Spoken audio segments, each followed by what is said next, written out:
Why the US military made GPS free to use?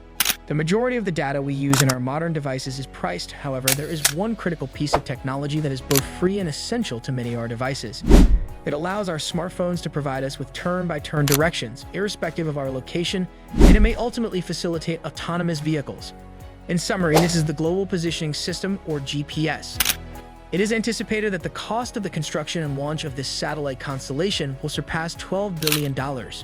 Nevertheless, its service is available worldwide at no cost. It is not wholly free in reality. The United States taxpayers provided the funding for the system, and they continue to contribute an estimated $2 million per day to guarantee its operation and maintenance. Nevertheless, it was not consistently accessible. Following their launch, the military employed these satellites to provide all military divisions with precise, pinpoint accurate location information regarding their aircraft, ships, and other assets, as well as their combatants, irrespective of their exact location on Earth. On February 22, 1978, the Atlas rocket launched the Navstar 1, the first global positioning satellite. Within the subsequent 7 years, an additional 10 GPS satellites were successfully launched into orbit. Out of the 12 planned deployments, only one, Navstar 7, was unsuccessful. These Block I satellites verified the system's capabilities, and the lessons learned from the operation were applied to the Block I satellites, which would complete the 24-satellite constellation, providing the United States military with global GPS coverage. GPS operation. In a 24-satellite constellation, a direct line of sight is guaranteed between a minimum of 4 satellites and any point on the planet's surface at any given instant. This ensures that the GPS constellation can precisely determine your location on Earth through trilateration. The predictable orbits of the satellites and a ground station that periodically checks in to ensure that they are where we expect them to ensure that their precise locations are known at all times. The GPS receiver in your phone is perpetually actively monitoring a radio signal that is continuously transmitted by GPS satellites. This signal provides your phone with information regarding the satellite's location and the time at which it was transmitted. Consequently, the satellite's distance can be determined by the receiver. The radio signal travels at a consistent rate, which is equivalent to the speed of light. Each satellite provides us with the information that we are within X kilometers. As a result, we are cognizant of the fact that we are located on the circumference of a sphere with a radius that is equivalent to that distance. By combining each sphere and observing the points at which they intersect, we can accurately determine our location on Earth, as this information is obtained from 4 satellites. The precise time is essential for the veracity of this system. The distance measurements would be rendered intolerably inaccurate by a divergence of 20 to 30 nanoseconds. Consequently, each satellite is equipped with an atomic clock, the most precise timekeeping device currently available. Nevertheless, the bulk and cost of these items render them unsuitable for use in mobile devices. To ensure that the phone can accurately ascertain the distance between itself and the satellite, the GPS satellites also perpetually update the phone's time. Implications of special relativity. To preserve the precision of this time measurement, it is necessary to consider the effects of special relativity.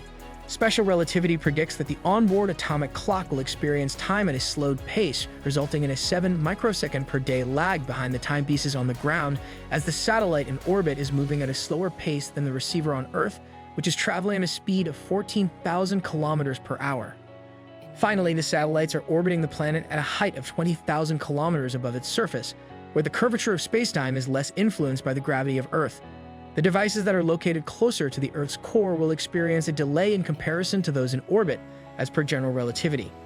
Consequently, the timepieces will diverge by 45 microseconds daily if we first determine the time dilation induced by gravity on the Earth's surface, and then determine the dilation at a distance of 20,000 kilometers from the planet's surface. To guarantee the accuracy of the devices on board each satellite, it is imperative to incorporate these effects, which will result in a 38 microsecond increase in the rate of ticking in comparison to Earth. GPS calculations would be rendered entirely useless if this effect were not taken into account, as their accuracy would diminish by 10 kilometers daily. Nevertheless, our devices are endowed with a global positioning system with a precision of approximately 5 meters as a result of the remarkable discovery made by Einstein and the efforts of those ingenious engineers. Nevertheless, as previously mentioned, the average citizen was not always able to access this system. It was exclusively designed for military purposes. Allowing public access to this system would expose an instrument that could potentially be used against the United States. In the end, missiles also implemented this system for navigation. The year 1983 was the impetus for the opening of its use for civilian purposes as a Soviet Su-15 that deviated from its intended course and entered Soviet airspace that was prohibited, accidentally brought down a Korean passenger aircraft. An error that could have been avoided had the new navigation method been accessible. Consequently, President Ronald Reagan announced that the global positioning system would be made available for civilian use without cost on September 16, 1983. Nevertheless, there was a problem. The signal would be altered to reduce its accuracy to approximately 100 meters, rendering it functional but not in compliance with contemporary standards. This was done to safeguard the tactical advantage of the United States military and to prevent the system from being exploited for nefarious purposes. The scrambling was not prevented by President Clinton's signing of the law until 2000, which mandated the provision of accurate GPS to all civilians, including those who reside outside of the United States. This was implemented in recognition of the substantial economic benefits. GPS technology has the potential to be advantageous for businesses operating in the United States. In the past, American armies have interfered with the radio waves that originate from the satellites by emitting radio waves that disrupt the signal in regions such as Iraq. This is not a difficult assignment. In 2013, a transport driver in New Jersey employed a small jammer to conceal his GPS location from his supervisor. Nevertheless, all of his GPS navigation systems were inadvertently disrupted each time he drove by Newark Airport. In addition to this straightforward entrapment technique, which is easy to monitor, the United States can revoke this privilege at any time, resulting in the collapse of enterprises worldwide. As a result, nations across the globe have been creating their own GPS systems. Russia is not relying on the United States in any capacity, as it maintains its 24-satellite constellation. In 2020, a comparable system will be accessible in China and Europe. Japanese authorities maintain 2 satellites in orbit to improve the accessibility of GPS in their urban areas. The orbits of these satellites have been engineered to ensure that one is perpetually directly overhead. Finally, India has 7 satellites that are specifically designed to provide coverage of its landmass. This instrument is likely one of the most underappreciated results of the space program. A simple radio signal that allows our farmers to operate autonomous tractors to manage their land. It is utilized by commercial fishing vessels to navigate and identify fishery locations. It is implemented by the aviation industry to facilitate navigation and collision avoidance. As anyone who has operated a DJI drone knows, it is essential to have a connection to a minimum of 6 satellites to fly, and drones would be rendered impossible without it. SimScale. Computational simulations are an additional technology that has enabled these drones to become so prevalent today.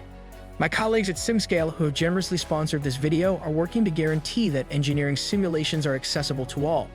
The software that I utilized for my thesis required a licensing fee in the thousands of dollars. Even the engineering firm where I previously worked was hesitant to pay for its use. Nevertheless, SimScale is accessible at no cost, provided that you are amenable to the public viewing of your results. This brings me to the next remarkable aspect of SimScale. You have a chance to learn in tandem with the community by observing thousands of simulations. It is possible to modify an existing community simulation to meet your specific needs. They regularly organize workshops to provide instruction to individuals on how to effectively employ their instruments for design purposes. A drone design workshop that was recently conducted was one of my favorites. Enjoyed the video? Don't forget to like, subscribe, and leave a comment below. Your support means a lot and helps us bring you more great content. Thanks for watching.